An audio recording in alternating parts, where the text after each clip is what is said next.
Social মিডিয়ায় আপত্তিকর ছবি ছড়িয়ে পড়ায় বরানগর থানায় অভিযোগ দায়ের করলেন সিপিএম নেতা তন্ময় ভট্টাচার্য। সিপিএম নেতার অভিযোগ, নিমতার বাসিন্দা অনিন্দ চৌধুরী নামে এক ব্যক্তি ইচ্ছাকৃতভাবে এই ছবি পোস্ট করে তার সামাজিক মর্যাদা ক্ষুণ্ণ করার চেষ্টা করেছেন।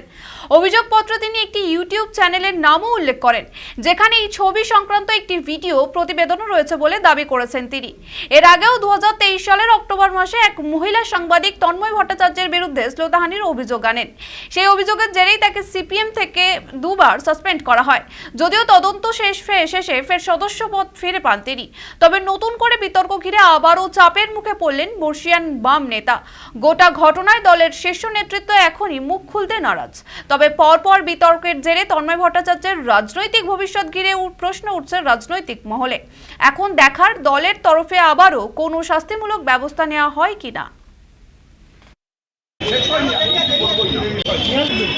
এখনো শেষ হয়নি, তদন্ত